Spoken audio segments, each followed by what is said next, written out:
Your name is Alexei. You're 19 years old.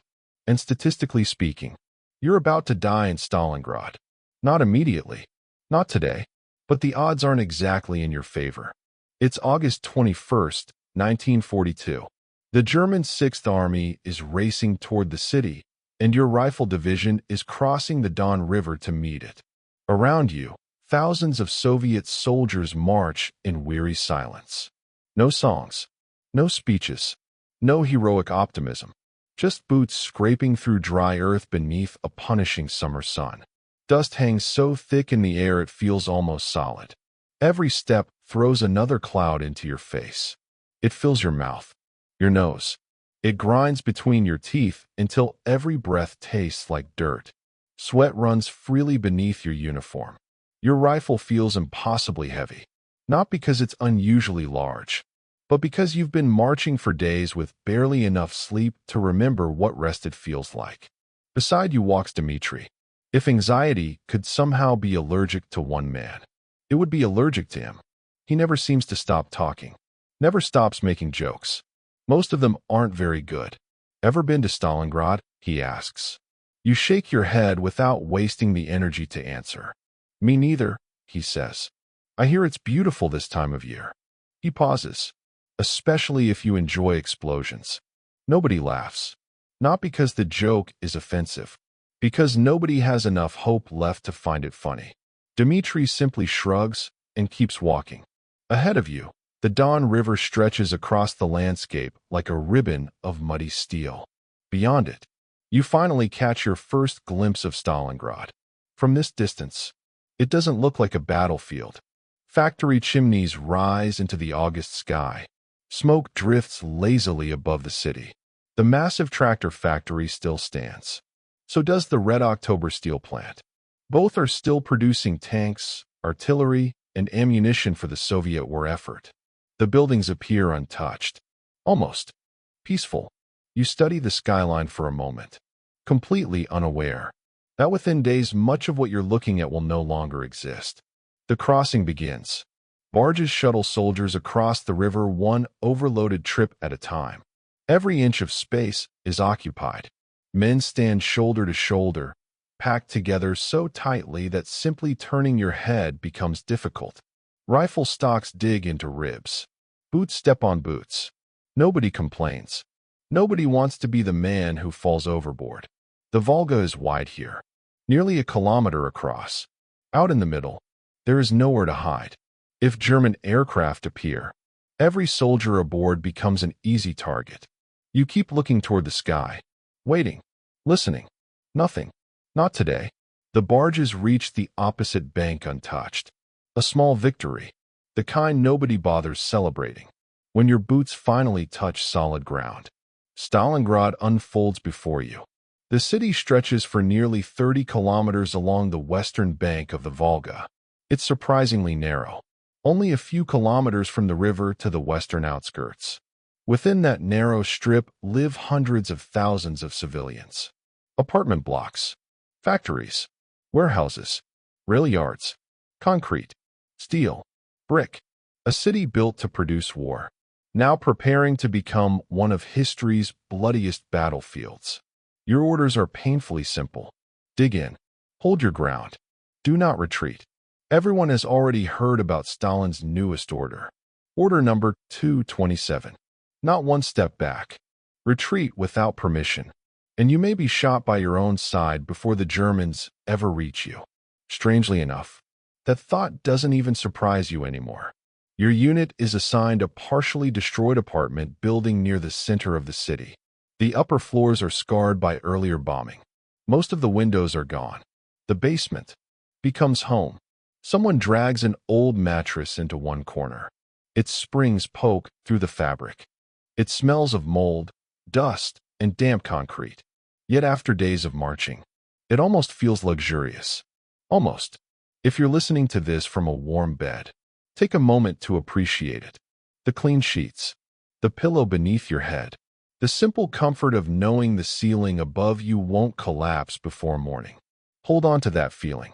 Because in just 2 days, at dawn on August 23rd, 1942, The sky above Stalingrad will open, and everything will change. The basement smells like wet concrete, old brick, engine oil. Someone has found a cracked stove in the corner, though no one has any fuel to burn. You spread your blanket across the floor anyway. For the first time in days, you aren't marching. You aren't carrying ammunition. You aren't crossing rivers. You're simply sitting still. It almost feels peaceful. Almost. Dmitri drops his pack beside yours and lets out a long sigh. So, he says, I've decided, if the Germans don't kill me, I'm opening a bakery. You look over. A bakery? He nods seriously. Think about it. Nobody shoots at bakers. They wake up before everyone else. They smell like bread, and women seem to like them. Someone farther across the room chuckles. It's the first genuine laugh you've heard in days. Only a few seconds, but it reminds everyone they're still human. Outside, the city continues moving. Factory whistles echo across the streets. Workers hurry between buildings. Trams still rattle along their tracks. Women carry buckets of water. Children run through narrow alleyways. It's strange. War is coming. Everyone knows it. Yet ordinary life stubbornly refuses to disappear. You climb the stairs to what used to be the third floor. Most of the walls are gone now. Only broken concrete and twisted steel remain. From here, you can see the Volga stretching endlessly to the east. The afternoon sun reflects off the water like polished glass. Farther west, columns of smoke rise on the horizon. Not from Stalingrad. Not yet. Those belong to villages the Germans have already passed through. The front is moving. Fast. A veteran named Sergei joins you by the shattered window. His uniform is faded. His boots have been repaired so many times they're held together by more stitching than leather.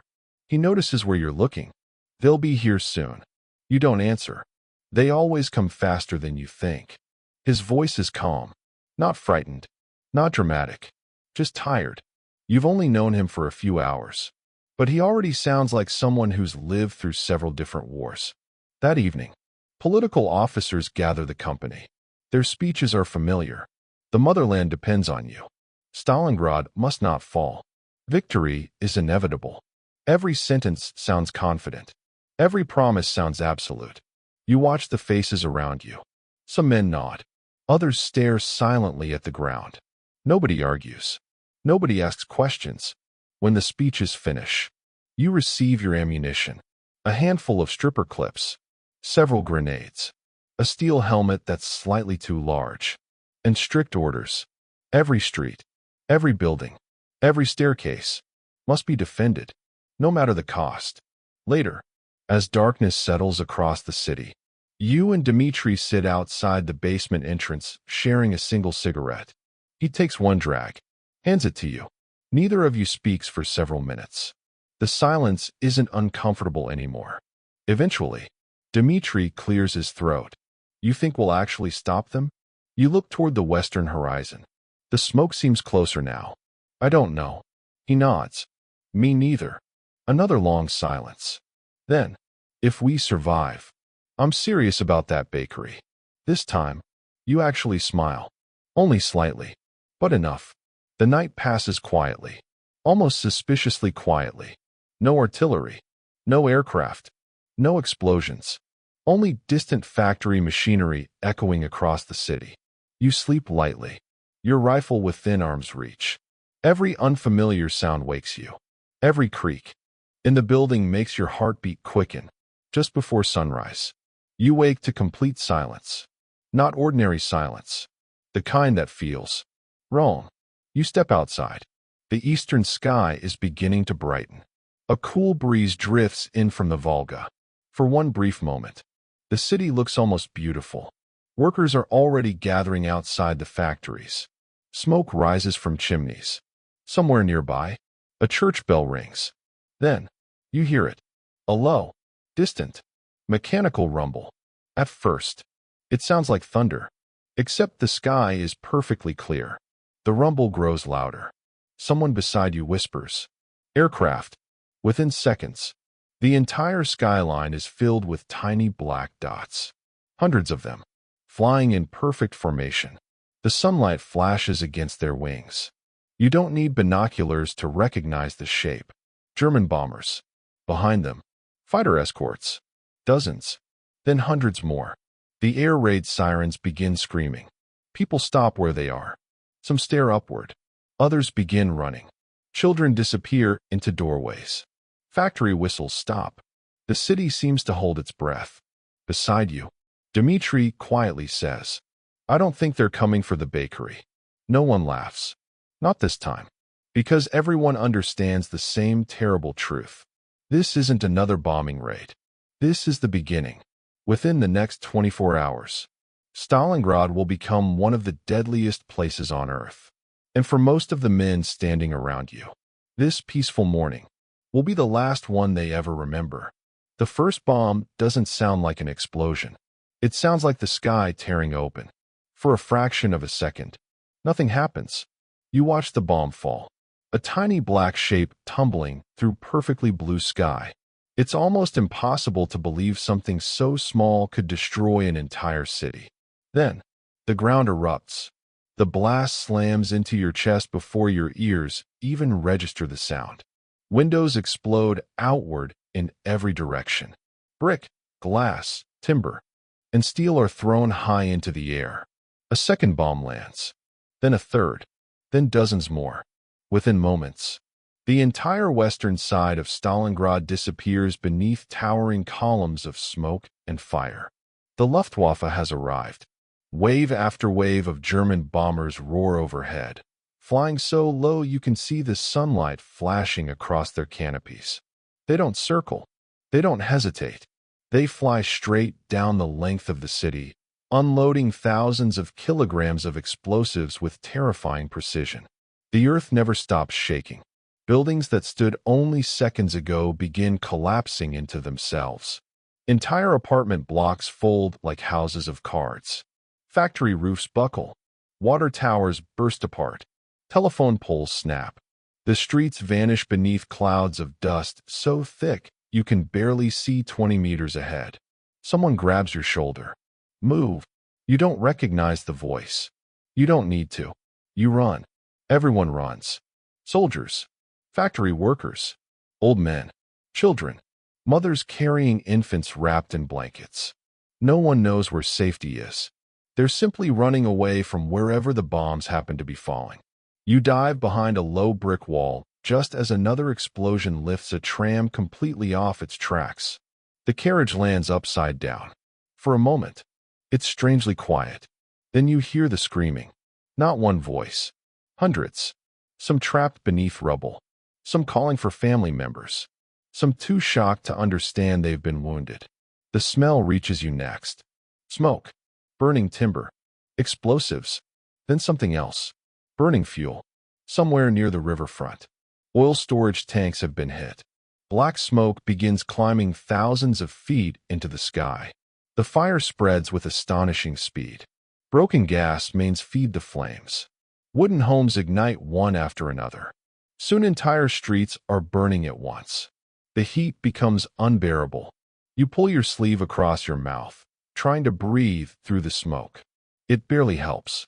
Dmitri appears beside you, coughing violently. His face is gray beneath the dust.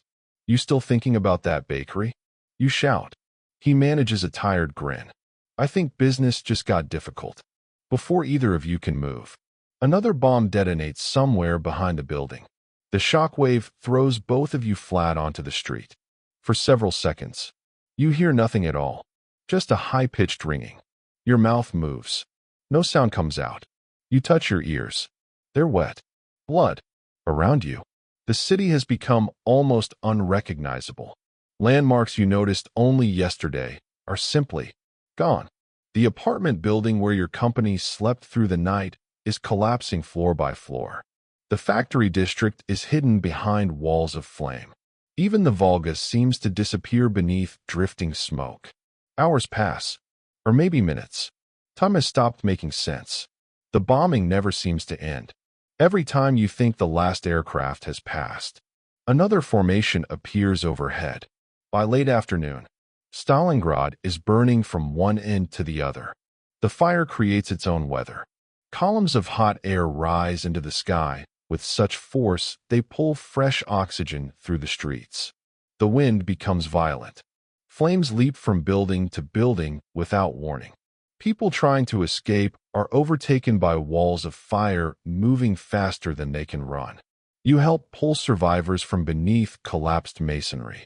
A little girl, an elderly man, a factory worker whose arm hangs at an angle arms aren't supposed to bend. There are too many. Far too many. Every person you save, 3 others remain trapped. Eventually, you stop choosing. You simply help whoever is closest. As evening approaches, the bombing finally begins to fade. Not because there are no targets left, because there are hardly any buildings left standing. You climb onto a pile of shattered bricks where an apartment block once stood. From there, you look across Stalingrad. You almost don't recognize it. The city you crossed into yesterday is gone. In its place stands a landscape of fire, smoke, broken chimneys, collapsed factories, and endless ruins stretching toward the horizon. Beside you, Sergei quietly lights a cigarette. He studies the destruction for a long time before speaking. They wanted to destroy the city. He exhales slowly. They've made a mistake. You glance toward him. He doesn't take his eyes off the ruins. They've given us somewhere to hide. At the time, you don't fully understand what he means. But within a matter of weeks, the Germans will learn the same lesson. Every collapsed building, every shattered basement, every mountain of broken brick will become another fortress, another battlefield, another place where men will fight, room by room, stair by stair, sometimes one floor at a time. The bombing that was supposed to destroy Stalingrad has just transformed it into the perfect city for defenders. And neither side yet realizes. They're about to spend the next 5 months fighting over the ruins. Night falls over Stalingrad. Not that you can tell. The fires have turned darkness into a dull orange twilight. Smoke hangs over the city like a second sky, glowing from thousands of burning buildings below. The air feels hotter now than it did at midday. Every breath tastes of ash. Your throat burns. Your eyes never stop watering. Somewhere in the distance, an ammunition warehouse explodes. The blast sends a column of fire hundreds of feet into the air. For a moment, the entire city is bright enough to read by. Then darkness settles again, or at least, as close to darkness as Stalingrad will ever see again. Your company regroups inside what remains of a warehouse near the Volga. Nearly half the roof is gone. The walls lean at impossible angles. No one comments on it. A building is considered livable until it actually falls on you. A lieutenant walks slowly through the room. He's carrying a notebook. Not a weapon, just a notebook. He stops beside each squad leader, quietly asking the same question. How many? The answers become smaller each time. 12, 9, 7, 5. He writes every number without changing expression. When he reaches your squad, your sergeant looks around before answering. 8. There had been 15 that morning. No explanation is necessary. The lieutenant simply writes another number, closes the notebook, moves on. That notebook somehow feels heavier than any rifle you've carried. Outside, the city continues burning. Some civilians are still wandering through the streets. Not because they're searching for loved ones anymore, because they no longer know where home was. Entire neighborhoods have disappeared. Streets have become piles of broken brick. Landmarks are gone. People stand in front of empty spaces where houses once stood, trying to understand what they're looking at. You help carry a wounded woman toward the river. She's clutching a small iron key so tightly her knuckles have turned white.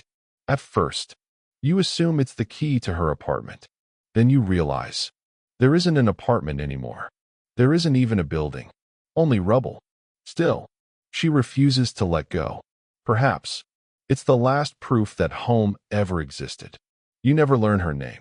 You hand her over to medical orderlies, then return to your unit. That's how life works now. You help someone, then move on. There isn't time for anything else. Late that evening, the political officer gathers whoever is left.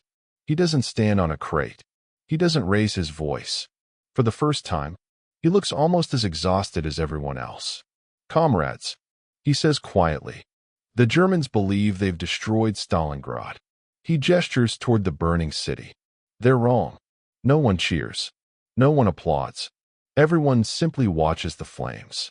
Because regardless of what tomorrow brings, the city they were sent to defend no longer exists. Only ruins remain. And somehow, those ruins are now their battlefield. Dmitri quietly sits beside you. He removes something from his pocket. Half a loaf of bread. Crushed. Covered in dust. He breaks it in two. Hands you the larger piece. You stare at it. Where'd you get this? He shrugs. Found it. You don't ask where. You aren't sure you want to know. The bread is dry. Covered in grit. It tastes better than anything you've eaten in weeks. Neither of you speaks while eating. Words seem unnecessary. Around midnight, the artillery begins. Not the bombing. Something different. Slower. Heavier. German guns west of the city begin probing Soviet positions. One shell lands nearby, then another. Not enough to launch an attack. Just enough to remind everyone. Today wasn't the battle. Today was the introduction. The real fighting hasn't even started. Before dawn, your platoon receives new orders. Move north, toward the tractor factory. German advance units have been spotted on the outskirts. The city must be held, street by street, building by building. If necessary, room by room. You shoulder your rifle, adjust the strap across your back, and begin walking through streets that no longer resemble streets. Everywhere you look, there are mountains of broken brick, twisted tram tracks, burned-out trucks, collapsed walls, bodies covered with blankets, bodies that aren't. You step over shattered furniture scattered across the road. A dining table, a child's doll, a piano lying on its side in the middle of an intersection. An entire family's life, reduced to debris in less than a day. The closer you move toward the northern factories, the more soldiers you encounter. Fresh divisions crossing the Volga, engineers laying mines, machine gun crews dragging heavy weapons into shattered buildings. Everyone is preparing for the same thing. The Germans are coming. Not tomorrow. Not next week. Today, as the morning fog begins lifting over the ruins, you hear something new. Not bombs. Not artillery. Engines. Hundreds of them. Somewhere beyond the smoke. German tanks are entering Stalingrad. And for the first time, the battle is no longer approaching. It's here. The first German tank doesn't appear all at once. You hear it first. A deep metallic growl rolling through the ruins. It echoes between shattered buildings, bouncing off broken concrete until it's impossible to tell where it's coming from. Everyone freezes. Not because they're afraid to move. Because they're listening. Another engine joins it. Then another. Soon, the entire western edge of the city seems alive with machinery. The Germans have arrived. You press yourself against the crumbling wall of an apartment block. Its front has been blasted away, exposing bedrooms, kitchens, and staircases like the inside of a dollhouse. Wallpaper still clings stubbornly to one wall. A family portrait hangs crooked above a fireplace that no longer has a roof over it. War has a strange way of leaving the ordinary untouched while destroying everything around it. Your platoon commander moves quietly down the line. No one fires until they're close. The order passes from man to man in whispers. A rifle won't stop a tank. Everyone knows that. The tanks aren't your problem. The infantry following them are. Minutes later, you see movement. Gray uniforms. Steel helmets. German soldiers advancing carefully through the wreckage. Not marching. Hunting. Just like you. They stop every few steps. Watching broken windows. Scanning rooftops. Checking every doorway before moving again. They're nervous. You hadn't expected that. Somehow, you imagine the German army as unstoppable, confident, mechanical. Instead, the men approaching your position look exactly like you do. Dirty, exhausted, and desperately hoping the next bullet belongs to someone else. One of them pauses beside the remains of a tram. He looks impossibly young. Maybe 20, maybe younger. For just a second, The two of you are looking directly at each other. Neither of you fires. Neither of you moves. Then someone else does. A Soviet machine gun erupts farther down the street. The silence shatters instantly. The German column dives for cover. Rifles crack from every direction. Bullets punch through brick. Glass explodes above your head. The battle has begun. You shoulder your Mosin Nagant and fire almost without thinking. The recoil drives into your shoulder. You work the bolt. Fire again. Then again. You have no idea whether you've hit anyone. The smoke is too thick. The streets too chaotic. Somewhere to your left, a grenade explodes inside a stairwell. The entire building groans. Dust pours from the ceiling. Dmitri appears beside you, breathing hard. They're inside. You don't ask which building. There are Germans inside almost every building now. The fight spreads through the neighborhood like wildfire. One room, then the next. One staircase, then another. Every wall becomes cover. Every doorway becomes a trap. You move from apartment to apartment by smashing holes through interior walls. Walking through hallways is too dangerous. The Germans are doing exactly the same thing. At one point, you hear voices only a few feet away. Not Russian, German, separated from you by a single brick wall. You can hear them breathing. One man coughs. Another reloads his rifle. For several long seconds, neither side moves. Everyone knows whoever crosses first probably dies. Then, a grenade lands between you. The explosion throws bricks across the room. Your ears ring. The wall disappears in a cloud of dust. When the smoke clears, the Germans are gone, retreated to the next apartment. You realize something terrifying. The front line no longer exists. Yesterday, maps showed neat lines stretching across open countryside. Today, the front is a staircase, a bedroom, a kitchen, sometimes just the opposite side of the same wall. The officers eventually stop talking about kilometers. Now they measure progress in meters, sometimes in inches. By afternoon, the city has become thousands of tiny battlefields happening all at once. A sniper fires from the 5th floor. Machine guns answer from the basement. Flamethrowers clear one room while hand grenades explode in the next. Above, German aircraft still circle lazily overhead. But they're almost useless now. The fighting has become too close, too tangled, too personal. The bombers that destroyed Stalingrad yesterday can no longer distinguish friend from foe. The city has swallowed both armies whole. Late in the afternoon, Sergei kneels beside you behind the remains of a collapsed chimney. He quietly reloads his rifle. Without looking up, he says, "Do you understand now?" You glance toward him. He nods toward the ruins stretching in every direction. They wanted streets. They got a maze. He chambers another round. We grew up learning how to survive places like this. He looks toward the Germans moving cautiously through the rubble. They didn't. For the first time since arriving in Stalingrad, you begin to understand why the city is still standing. Not because the Soviets have more men. Not because they have better weapons. Because every pile of broken bricks, every collapsed wall, every burned-out apartment has become another fortress. And every meter the Germans gain will cost them blood. By the third day, you stop thinking of Stalingrad as a city.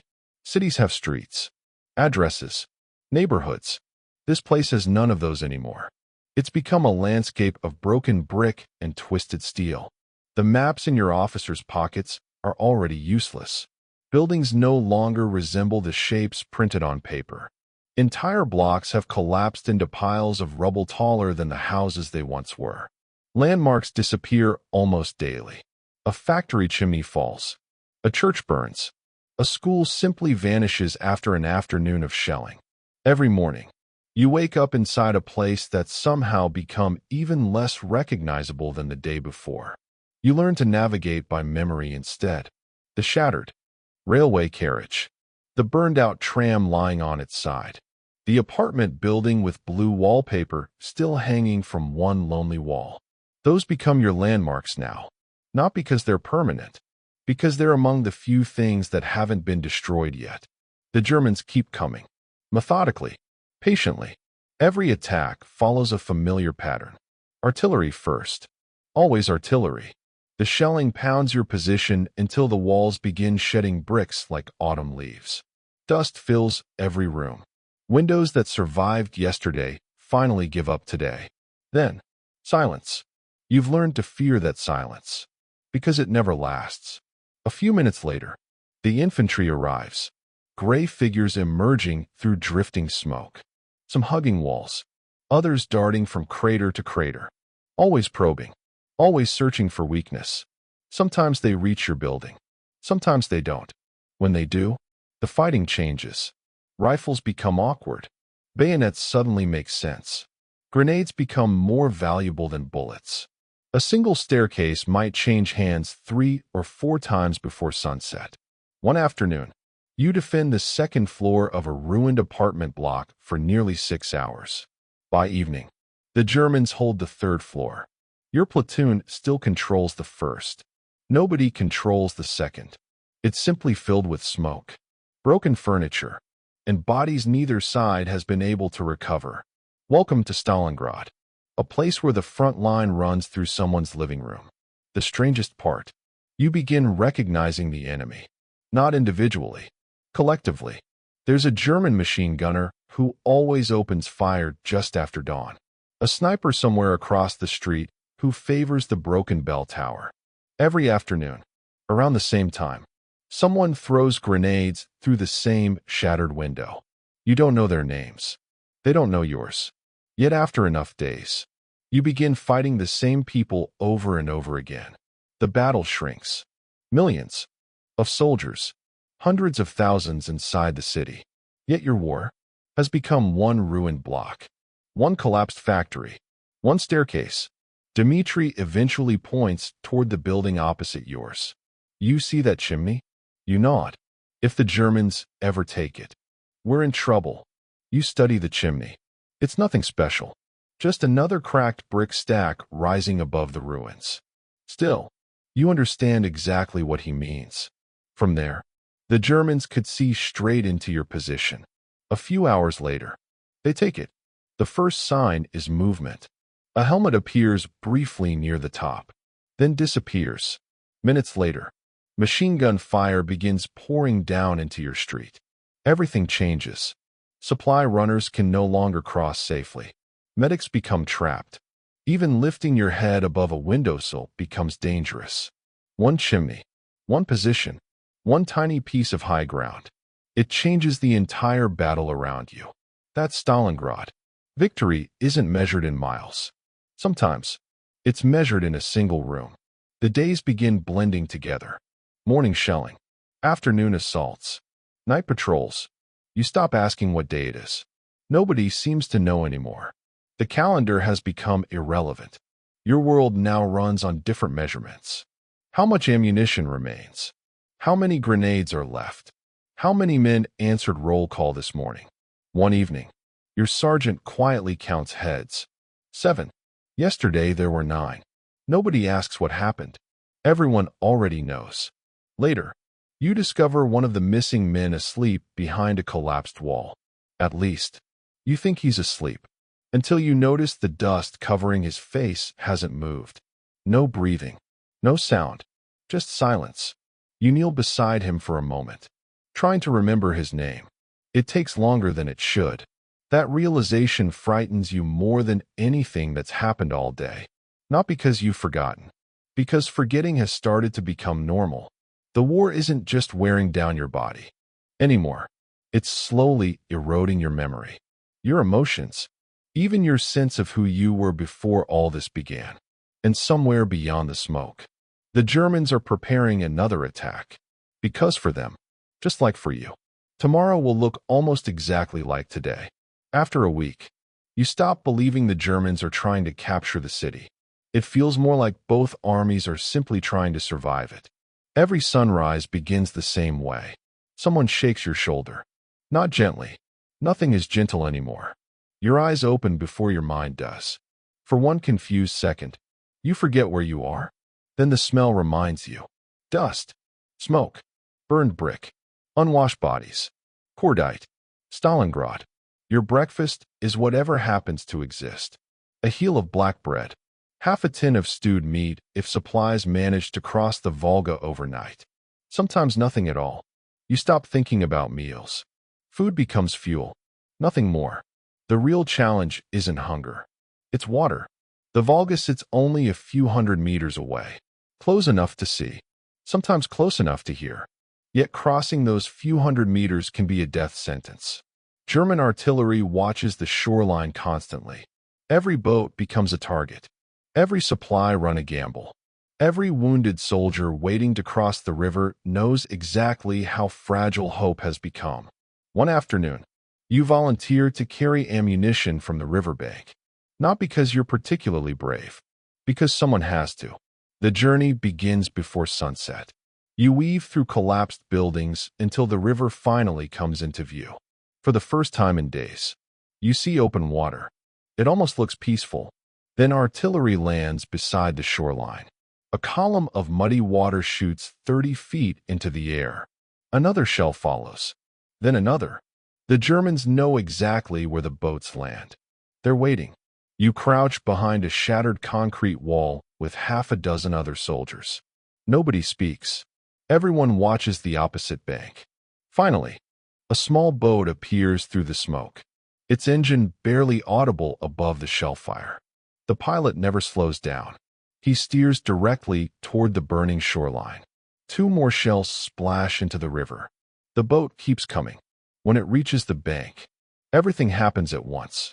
Boxes of ammunition fly ashore. Medical supplies, bread, letters, replacement soldiers. The wounded are loaded aboard almost before the engine stops turning. Some can walk. Others have to be carried. One man keeps apologizing as blood drips from beneath the blanket wrapped around his legs. "I'm sorry," he whispers. "I'm slowing everyone down." Nobody answers. There's nothing to say.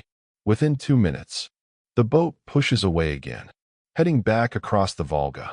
Halfway across, German artillery finally finds the range. A shell lands close enough to lift the entire boat from the water. When the spray settles, the boat is still moving. Barely. Someone quietly exhales. You hadn't realized you'd been holding your breath. The ammunition you've collected feels impossibly heavy. Not because of the weight, because every crate represents another reason to keep fighting tomorrow. As darkness falls, you begin carrying supplies back toward the front. The city changes at night. The fires burn lower. The shadows grow deeper. Every broken building becomes a silhouette. Every doorway feels occupied. Night belongs to snipers. Both sides know it. A cigarette ember can get you killed. A whispered conversation carries farther than you think. Even footsteps seem louder after sunset. Halfway back, you hear movement. Not loud, just enough. Everyone freezes. Rifles rise instantly. Safety catches click off. Nobody breathes.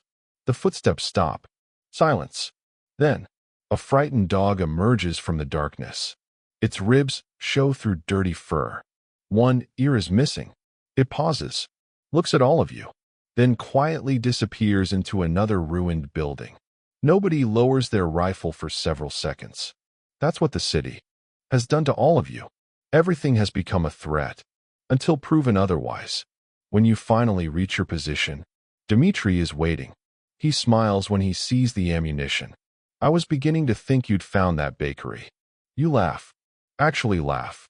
For the first time in what feels like forever. It's only a second, but everyone nearby hears it. One soldier smiles. Another shakes his head. Then, almost unbelievably, someone else starts laughing too. Not because anything is funny, because for one brief moment, the war forgot to interrupt. The moment passes quickly. A flare suddenly rises over the city. It hangs in the sky like a second moon. The streets below become bright as daylight. Every shadow disappears. Every ruined wall stands exposed. And from somewhere across the rubble, a German machine gun opens fire. The night begins all over again. After a while, you stop measuring time by days. Instead, you measure it by bombardments. The morning shelling, the afternoon attack, the evening counterattack. The brief silence that somehow feels more dangerous than the explosions. That's a day now. The calendar stopped matching weeks ago. Even the seasons seem irrelevant. Only the next few minutes feel real. One morning, you wake to something unusual. Complete silence. No artillery. No aircraft. No distant machine guns. For several seconds, no one moves. The men around you glance at one another, confused. Silence doesn't belong here. It feels wrong. Almost suspicious. Dmitri slowly climbs to what used to be a window. He peeks over the broken wall, then immediately ducks back down. They're watching. Who? The Germans. You frown. They're not shooting. He shakes his head. They're just watching. You cautiously lift your own head. Across the street, perhaps 80 meters away, you see them. German soldiers standing among the ruins. Not firing. Not advancing. Simply staring back. One of them is smoking. Another is drinking from a canteen. They look every bit as exhausted as your own platoon. For almost a minute, neither side moves. It's the closest thing to peace you've experienced in months. Then, somewhere far behind the German lines, an artillery officer gives an order. A shell screams overhead. The moment ends. Everyone dives for cover. The war remembers itself. By now, the city no longer resembles Stalingrad. It doesn't even resemble a battlefield. It feels like another planet. Brick dust covers everything. Your uniform, your rifle, your food, even your eyelashes. Every breath leaves grit between your teeth. The fires have finally begun to die. Not because anyone extinguished them. Because there isn't much left to burn. The factories still stand. Barely. Their steel skeletons rise above the ruins like enormous broken cathedrals. Inside them, thousands of men continue killing one another. Machine halls become trenches. Assembly lines become barricades. Blast furnaces become sniper positions. You never imagined people could fight inside a factory this way. Room by room. Machine by machine. Sometimes, one side controls the left half of a workshop. The other controls the right. Separated by little more than overturned equipment and broken concrete. A grenade decides ownership. Until the next grenade changes it again. The hardest part isn't the shooting anymore.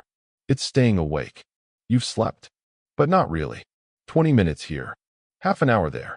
Never enough for your body to remember what rest feels like. Sometimes you close your eyes for what feels like seconds. Someone shakes your shoulder. Your watch. Already? Apparently. Time has become slippery. Days disappear. Hours stretch forever. Your hands never stop trembling. At first you blamed fear. Now you know better. It's exhaustion. The kind that settles into your bones. Even lifting your rifle feels like hard work. One afternoon, a replacement platoon arrives. Fresh faces. Clean uniforms. Boots that still shine. They move. Differently. Standing upright. Talking normally. Looking around with curiosity instead of suspicion. You recognize that look immediately, because you remember wearing it yourself. One of the new soldiers can't be older than 18. He stops beside Dmitri. What's it really like? Dmitri studies him for several seconds. You wait for one of his usual jokes. Instead, he quietly replies, "You'll know tomorrow." Nothing more. The young soldier nods, clearly disappointed. He was expecting advice. Instructions. Some secret to surviving. There isn't one. Tomorrow, the city will teach him everything. That night, you hear singing. At first you think you're imagining it. The melody drifts faintly across the ruins. Soft. Almost impossible to hear beneath the distant artillery. Russian. Somewhere along your own lines. Someone begins humming an old folk song. Another voice joins in. Then another. Not loudly. No one wants the Germans hearing them. It's barely more than a whisper. Still, for a few minutes, the song spreads quietly through the darkness. Men who've forgotten almost everything still remember the words. Across the street, the Germans remain silent, listening, perhaps thinking about home themselves. The song ends as quietly as it began. No applause, no speeches, only silence. Then, a single German flare climbs into the night sky. The battlefield turns white. Machine guns erupt from 3 different directions. The sun disappears beneath gunfire. Tomorrow has arrived. One morning, you wake to snowfall. Not much, just enough to turn the blackened rubble gray. Tiny flakes drift silently through the shattered roof above you.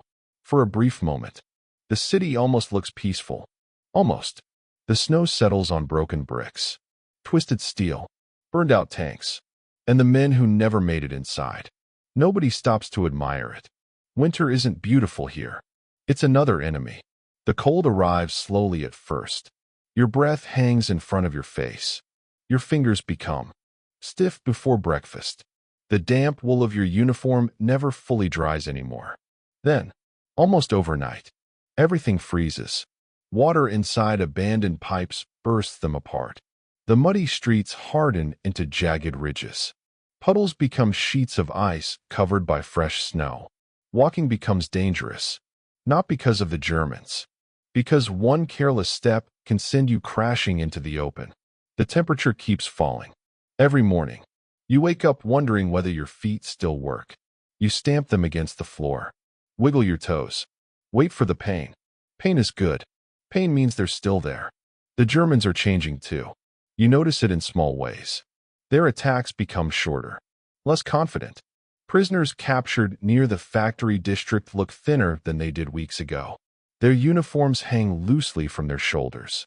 Some of them are wrapped in blankets stolen from ruined apartments. One carries a woman's scarf around his neck. Another has newspapers stuffed inside his boots for insulation. For the first time, they don't look like an army advancing. They look like men trying to survive the weather. Just like you. Dmitri notices it too. They're freezing. You nod. So are we. He smiles weakly. At least we're freezing at home. Neither of you says anything after that. Because home feels like a strange word now. Stalingrad isn't your hometown. Yet somehow, you've lived here longer than anywhere else in recent memory. Long enough to memorize every collapsed wall, every sniper position, every dangerous intersection. Long enough that leaving almost seems impossible. The Volga begins freezing along its edges. Supply boats still cross. Now they have another problem. Floating ice. Every trip becomes slower, more dangerous. German artillery watches the river day and night. The crews know exactly what those boats carry. Food, ammunition, replacements, hope. One shell lands close enough to shatter the ice around a ferry. The men aboard continue rowing. Anyway, nobody cheers when they reach shore. They simply unload the supplies, turn around, and head back into the shellfire. You watch them disappear into the morning mist. You wonder how many crossings each crew survives before luck finally runs out. Hunger returns. Not the ordinary kind. Something deeper. Your stomach has stopped growling. It simply feels empty. The daily ration grows smaller again. A slice of bread, thin soup, sometimes frozen potatoes, sometimes nothing. The men stop talking about food. Instead, they describe meals they remember. Fresh milk, hot dumplings, roast chicken. Your squad spends nearly 20 minutes arguing over whose mother made the best cabbage soup. No one can actually remember the taste anymore. Only the feeling. Warmth. Safety. Home. Dmitri eventually settles the argument. My bakery would solve all this. Someone chuckles. Another soldier asks, what would you bake first? Without hesitation, he answers, anything. At this point, I'd sell bricks if people thought they were bread. For a few precious seconds, the basement fills with quiet laughter. It's different now. Smaller. Tired. The kind of laughter people use when they know the joke isn't funny, but desperately needed anyway. That afternoon, a sniper kills one of the replacement soldiers. The young one. The one who asked what Stalingrad was really like. He never even fired his rifle. One moment, he's carrying ammunition across a courtyard. The next, he simply falls. The crack of the rifle arrives an instant later. You stare at him, not because you're shocked, because you suddenly remember the question he'd asked Dmitri. What's it really like? Now he knows. That night, you volunteer for sentry duty, not because you're particularly alert, Because sleep has become almost impossible. The cold bites through every layer of clothing. You pace slowly along the shattered wall, rifle slung over one shoulder. Moonlight reflects off the snow. The ruins look ghostly. Now, almost beautiful, almost peaceful. Then you notice movement. Across the street, a German sentry. He notices you at the same moment. The two of you freeze, separated by perhaps 60 meters, both holding rifles, neither raising them. He looks exhausted. You imagine you look exactly the same. For several long seconds, nothing happens. Then, almost absent-mindedly, he adjusts the blanket wrapped around his shoulders, turns, and disappears behind the ruins. You do the same. Neither of you reports the encounter. Neither of you fires. Not because you've become friends. Because both of you understand something your generals probably never will. Some nights, simply surviving until morning feels like enough. After enough weeks, the explosions stop startling you. Not because they're farther away, because they've become ordinary. A shell lands somewhere beyond the factory district. You pause for half a second. Listen, judge the distance. Then continue eating. Someone else ducks instinctively. You don't. You've learned the difference between danger and noise. Most of the time. Anyway, it's a strange thing to realize that you've become accustomed to a sound capable of leveling entire buildings. Back home, thunder used to make you glance toward the window. Now, an artillery barrage barely interrupts a conversation. War rewrites your instincts. Your rifle has changed, too. Not mechanically, personally. The smooth wooden stock is worn where your hands grip it every day. The metal feels familiar against your shoulder. You've cleaned it so many times you could probably disassemble it blindfolded. Sometimes, you catch yourself talking to it. Not out loud. Just little thoughts. Don't jam today. Just one more day? You laugh at yourself afterward. Then realize several other men do exactly the same thing. Out here, people form attachments to strange things. A rifle, a shovel, a lucky spoon.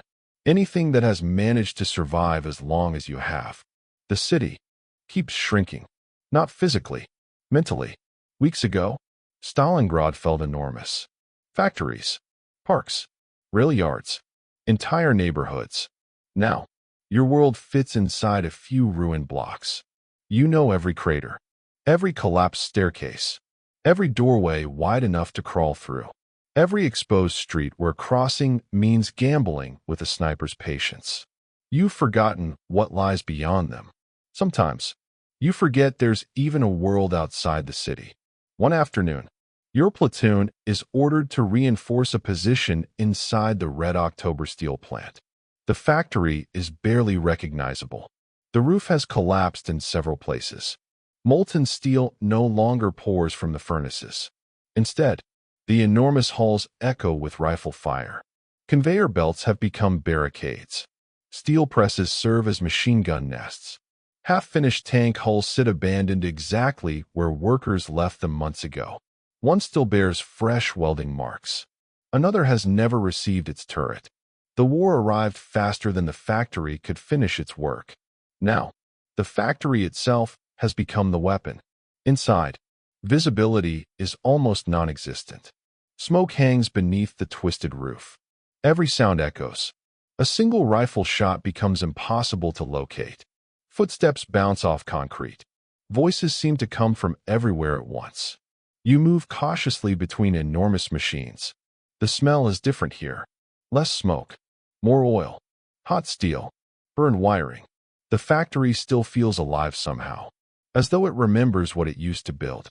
Suddenly, a burst of German submachine gun fire erupts somewhere ahead. Everyone dives behind machinery. Bullets spark against steel beams. Fragments shower down like metallic rain. Your squad returns fire almost blindly. No one can actually see the enemy. Only muzzle flashes. Tiny bursts of orange floating inside the darkness. The battle lasts perhaps 5 minutes.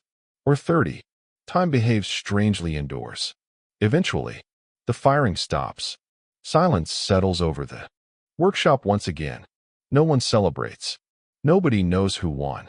The Germans have simply withdrawn to another section of the same factory. Tomorrow, you'll probably fight over this exact room again. That evening, Sergei sits beside one of the giant presses. He's cleaning mud from his boots with a broken screwdriver. Without looking up, he says, "You know what the funny part is?" You shake your head. "They built this place to make tractors." He gestures around the ruined workshop. "Now it manufactures widows." No one replies, because there isn't anything to add.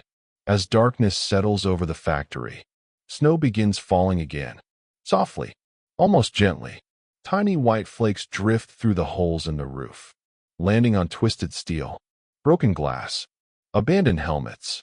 For just a moment, the factory is silent, beautiful even. Then somewhere deep inside the building, a German soldier coughs. Someone chambers around. The illusion disappears. The battle resumes. Because in Stalingrad, even beauty only survives until the next shot is fired. Somewhere along the way, you stop noticing the dead. Not because there are fewer of them, because there are too many. The first time you arrived in Stalingrad, every body had a face, a name, a story. Now, they're simply part of the landscape. A boot sticking out beneath a collapsed wall. A gloved hand frozen above the snow. A helmet lying beside someone who no longer needs it. You step around them without thinking. Sometimes, you step over them, not out of disrespect, because there isn't another path. War has a way of turning the unimaginable into routine. The snow grows deeper each day. It softens the city, at least from a distance. The shattered factories, collapsed apartments, burned out tanks. Everything disappears beneath a thin blanket of white. If you didn't know better, you might almost mistake it for peace. Then the artillery begins. Black earth erupts through the snow. Smoke rolls across the streets. The illusion lasts only a few seconds. Stalingrad is still here, waiting. Your gloves wore out weeks ago. You wrap strips of cloth around your hands instead. They help. A little. The cold still finds its way in. It always does. Every morning, your fingers refuse to close around the rifle. You have to force them. Open, close, open, close, until they remember they're still alive. Dmitri watches you one morning. You know, if this keeps up, we won't need trigger discipline. You raise an eyebrow. We won't be able to pull the trigger anyway. The joke is terrible. You laugh anyway. Out here, bad jokes are worth more than good food. The Germans keep attacking. But something has changed. Their assaults no longer feel confident. They feel desperate. Captured prisoners speak of fuel shortages, cold engines, frozen rations, entire companies surviving on almost nothing. One German officer carries a letter from home. Inside is a photograph. His wife, 2 little girls, 1 missing front tooth. You stare at the picture for a moment before handing it to the intelligence officer. For the first time, the enemy doesn't feel faceless, just trapped, exactly like you. One afternoon, your platoon receives an impossible order. Retake a warehouse overlooking the railway embankment. The Germans captured it yesterday. Every attempt to approach has failed. Still, orders are orders. Your squad moves through a drainage ditch half filled with frozen water. Nobody speaks. Every man checks his rifle one last time. Grenades, bayonet, ammunition. Then, the whistle. You climb out of the ditch and sprint. The first few seconds feel strangely quiet. Then machine guns erupt. Snow explodes around your boots. Brick fragments fly past your face. Someone behind you cries out. You don't look back. Stopping won't help him. It'll only give the Germans another target. The warehouse grows closer. 30 meters. 20. 10. A grenade sails through the broken doorway. The explosion shakes dust. From the roof, you charge inside. Chaos. Smoke. Darkness. Someone shouting in German. Another shouting in Russian. The fight lasts less than 2 minutes. It feels like 20. When it's over, the warehouse belongs to you again. For now, your squad started the attack with 11 men. Only 6 answer when the sergeant calls roll. Nobody reacts. There's no energy left for grief. Only inventory. That evening, You sit beside Dmitri on an overturned railway cart. Neither of you speaks for a long time. Finally, he says quietly, "Do you ever think about what you'll do if this ends?" You don't answer immediately. You try. You really do. But nothing comes. The future has become difficult to imagine. Eventually, you shrug. "I'll sleep." Dmitri smiles. "For about a month. Maybe 2. You nod. "For the first week. I don't even want a bed." He looks surprised. "What then?" You stare across the ruins. "I just want somewhere." That doesn't explode. Neither of you laughs. Because it's no longer a joke. Later that night, you climb onto the roof of what remains of the warehouse. From there, the city stretches endlessly beneath the moonlight. White snow, black ruins, thin columns of smoke rising into the frozen air. Somewhere, a lone church bell rings. You don't know why. Maybe someone found it. Maybe the wind moved it. Maybe you're imagining things. For a brief moment, everything is still. No gunfire. No engines. No shouting. Just silence. Real silence. You realize you no longer trust it. The quiet makes your pulse quicken. Your body waits for the next explosion. It doesn't come. Not yet. And that's somehow worse. Because after enough time in Stalingrad, you learn a terrible truth. Explosions end. Silence doesn't. Silence gives your mind time to remember everything you've been trying so hard to forget. Winter settles over Stalingrad completely. Not with a single storm, but quietly, patiently. Every morning, the snow grows a little deeper. Every night, the wind cuts a little sharper. The city doesn't freeze all at once. It stiffens, like an old wound. The bricks are coated in frost. The twisted steel beams glitter beneath pale morning light. Even the shattered windows seem frozen in place.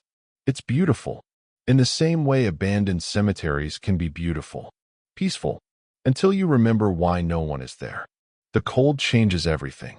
Your rifle bolt becomes sluggish. Metal sticks to bare skin. You learn very quickly never to touch your weapon without gloves. One careless mistake, and the frozen steel tears skin from your fingers. Water freezes inside canteens. Bread becomes so hard you have to break it apart with the butt of your rifle. Sometimes, you tuck a piece inside your jacket for an hour before trying to eat it. Other times, you simply gnaw on it until your jaw hurts. No one complains anymore. Cold has become another member of the platoon. Always present. Always hungry. The Germans look different now. Their confidence has disappeared. You notice it first through your binoculars. Men huddled around tiny fires.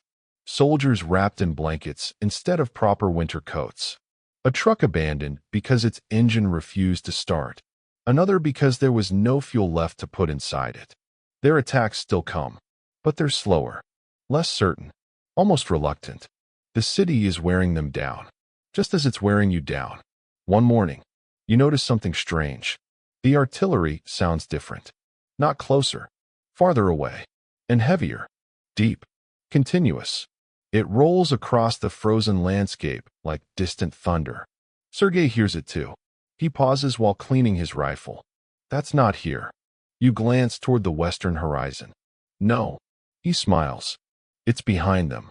Neither of you says another word. But hope, real hope, quietly slips back into the room. No official announcement comes. No officer gathers everyone together. Instead, rumors spread the way they always do. One whispered conversation a day. Time. The Red Army attacked. They broke through. The Romanians collapsed. The Germans are surrounded. Nobody knows what's true. Every version changes slightly before reaching the next trench. Still, the rumors refuse to die, and that alone feels different. For months, the only news anyone carried was bad. Now, people are whispering about victory, carefully, as though speaking too loudly might scare it away. A few days later, the evidence begins arriving. German prisoners, dozens of them, then hundreds. Most don't look like soldiers anymore. They look exhausted, half frozen, faces hollow from hunger. One of them can't stop coughing. Another stares blankly at the ground while clutching an empty bread bag as though it's still full. You watch them shuffle past. There isn't any triumph in what you feel, only recognition. If circumstances had been different, if history had taken one wrong turn, that could just as easily have been you. Dmitri watches them disappear into the snow. Quietly, he says, "They're trapped." You nod. "So are we." He laughs softly. "I suppose that's fair." Neither of you realizes it yet, but the battle has already changed. The Germans came to capture Stalingrad. Now, they're fighting to escape it. The days remain dangerous, perhaps even more dangerous than before. A trapped army is often a desperate one. German attacks continue. Short, violent, designed to reopen supply routes that no longer exist. You repel one assault inside the ruins of a warehouse, another inside a machine shop, a third among the collapsed apartments overlooking the river. The locations change. The outcome doesn't. Every attack costs lives. Every defense costs lives. The only difference now is which side can afford to lose them. Late one evening, your platoon finally receives confirmation. The rumor was true. Operation Uranus has succeeded. The German Sixth Army is surrounded. Nearly 300,000 Axis soldiers now find themselves trapped inside the ruins of Stalingrad. For the first time since arriving, the impossible seems possible. You might actually survive this. The realization doesn't bring excitement. It brings confusion. You've spent so long expecting to die, you barely remember how to imagine living. That night, you climb onto the roof of the factory once again. Snow falls silently across the city, far beyond the western ruins. The horizon flashes with distant artillery. Not incoming, outgoing. The Red Army is closing the ring. You think about the Germans sleeping somewhere beyond the rubble. Cold, hungry, waiting, just as you've waited, just as you've frozen, just as you've wondered whether tomorrow would ever come. War has a cruel sense of symmetry. The suffering doesn't disappear. It simply changes addresses. For the first time in months, you don't look at Stalingrad and wonder how much longer you can endure. Instead, you wonder how much longer the Germans can. And somewhere deep inside, a feeling you almost forgot existed begins to return. Not confidence, not joy, something smaller, something quieter. Hope. December gives way to January. You barely notice. The calendar has become meaningless. The only thing that changes is the cold. It somehow finds new ways to hurt. The wind no longer feels like moving air. It feels solid, like invisible knives sliding through every gap in your clothing. You wake each morning with frost covering your blanket. Your breath hangs in the dugout like smoke. The inside of your helmet freezes overnight. Sometimes you have to chip ice from your rifle before you can fire it. You stop asking how cold it is. The number doesn't matter anymore.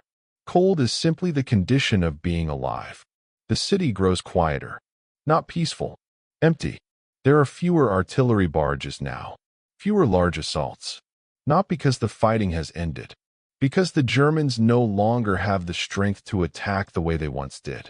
The giant hammer blows that shattered the city in August have become scattered punches. Short, violent, desperate. Every attack feels like a man gasping for one more breath. One morning, you notice something missing. Smoke. Not from shell fire, from cooking fires. Months ago, German positions were dotted with tiny columns of smoke. Now, there are almost none. Fuel is gone. Food is disappearing. Everything that once sustained an army has become painfully scarce. Even from across the ruined streets, you can see it. Men move slower. Their uniforms hang loosely. Their faces have become hollow. Some shuffle instead of walking. Others simply sit against broken walls, conserving what little strength remains.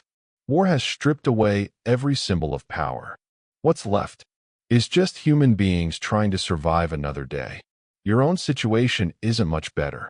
The bread ration shrinks again. A single slice. Hard as stone. Someone jokes that if the Germans don't kill you, the bread eventually will. Dmitri taps his ration against a brick. It makes a dull metallic sound. He sighs. I've officially eaten roofing material softer than this. Even Sergei laughs. Only for a second. But in Stalingrad, a second is enough. Later that afternoon, a Soviet patrol returns with several German prisoners. You help search them for weapons. One man removes his gloves. His fingers are black. Another struggles to stand. His boots are wrapped in strips of blanket because the leather gave out weeks ago. The youngest prisoner can't stop staring at the bread tucked into your pocket. Not at your rifle. Not at your ammunition. The bread. You break the slice in half. Hand him one piece. He hesitates, then quietly nods. No words. He doesn't need them. Neither do you. For a brief moment, the war disappears. It's just two hungry young men, trying to stay alive in the same frozen city.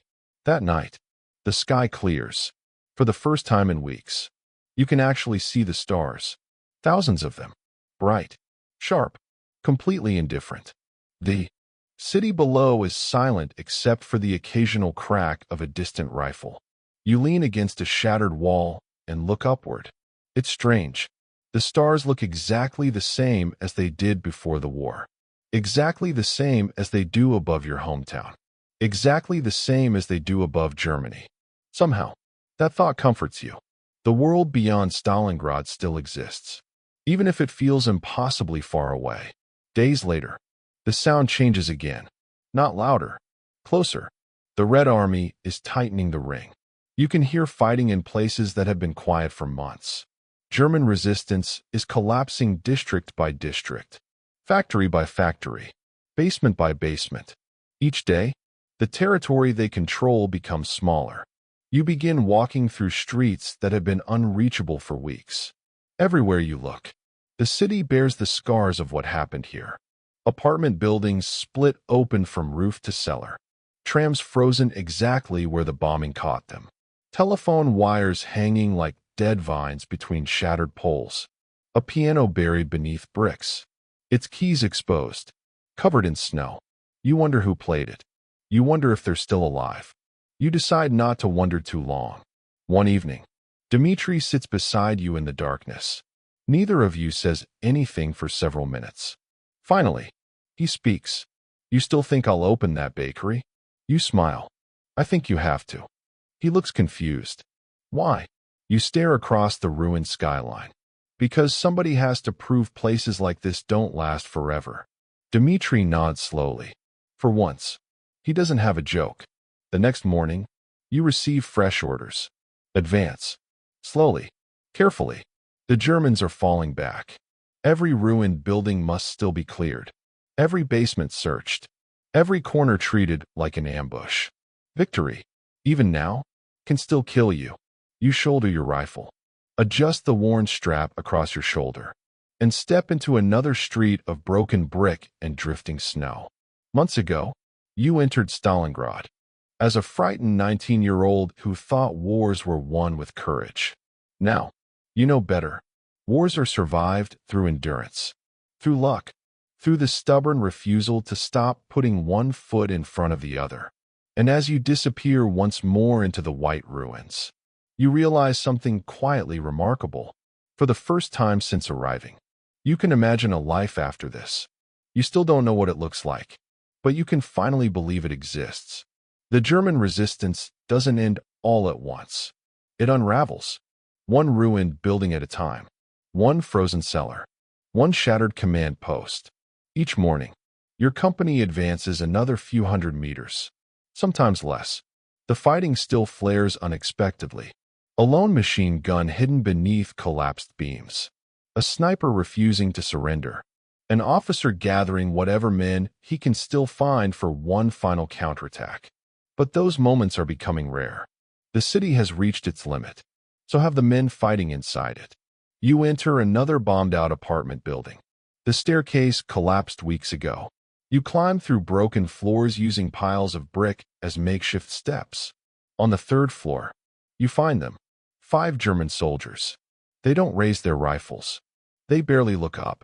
One sits wrapped in a blanket, staring blankly at the floor. Another slowly places his pistol on the ground. The oldest among them stands with obvious effort. His beard is white with frost. His cheeks are hollow. His eyes, simply tired. He removes his helmet, then quietly raises both hands. No speeches, No dramatic final stand. Just surrender. For a long moment, no one moves. You expected to hate these men. Instead, you feel something closer to pity. Months ago, they crossed into the Soviet Union believing victory was inevitable. Now, they're surrendering inside the frozen skeleton of a city that no longer exists. War has a brutal way of humbling everyone. Outside, the streets are strangely calm. Not silent, never silent, but calmer than you've ever known them. The artillery still fires in the distance. Occasional rifle shots echo through the ruins. Yet the city no longer trembles beneath constant bombardment. For the first time, you can hear the wind. It whistles through shattered windows and broken chimneys, moving snow across empty intersections.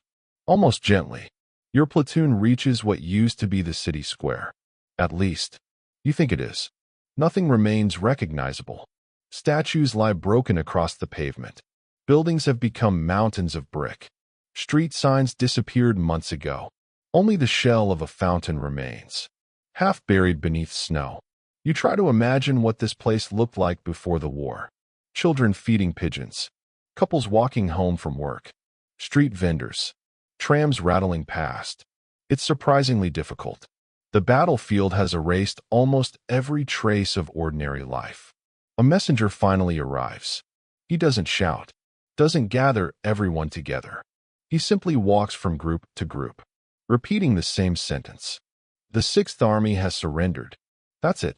No fanfare, no celebration, just 7 quiet words. Some men nod. Others continue cleaning their rifles. One soldier quietly sits down on a broken wall and begins crying. Not loudly, just enough for his shoulders to shake. No one interrupts him. No one tells him to stop. Perhaps he's mourning. Perhaps he's relieved. Perhaps he doesn't know the difference anymore. Dmitri eventually walks over carrying 2 dented tin mugs. Steam rises from both. Somehow, someone found tea. He hands one to you. Neither of you speaks. You simply stand there, watching the snow drift across the ruins. Finally, he breaks the silence. So, you glance toward him. I suppose. It's time to build that bakery. You laugh. Not because it's especially funny.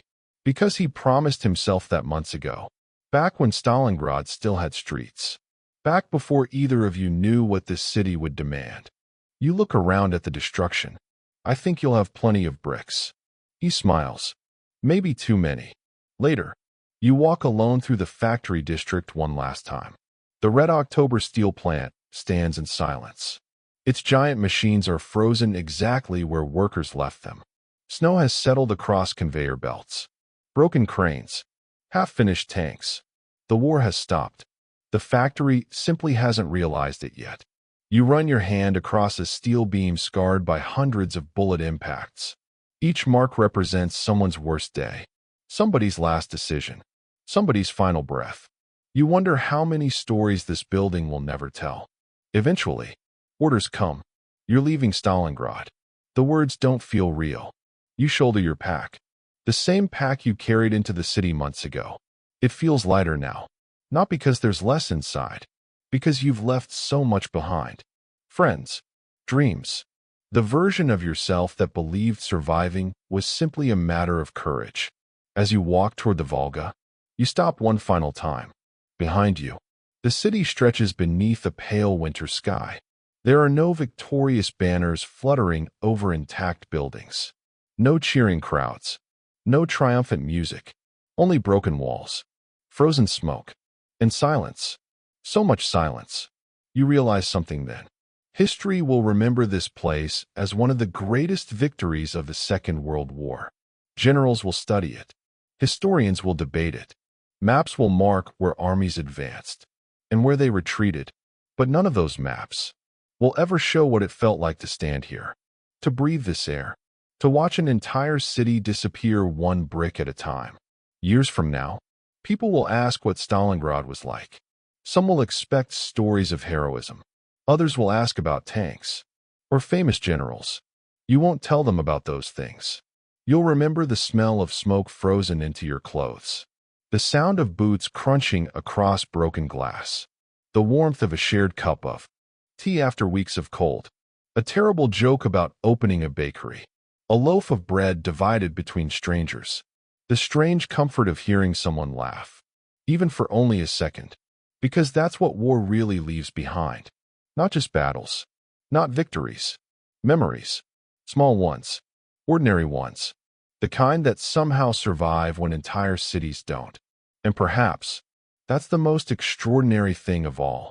If this had been your story, you wouldn't have thought of yourself as a hero. You would have thought of yourself as lucky. Lucky enough to cross the Volga. Lucky enough to survive another winter sunrise. Lucky enough to walk away from a city where more than 1 million people would never get the chance. Tonight, you're not standing in the ruins of Stalingrad. You're somewhere warm, somewhere safe. The room around you is quiet. The walls aren't shaking. The air carries no smoke. If your eyes have grown heavy, let them close. The battle is over now. There are no more orders to follow. No more streets to defend. No more nights waiting for dawn. Only stillness. Only rest. Sleep comes easily to very few people who survived Stalingrad. So if it finds you tonight, don't fight it. Good night.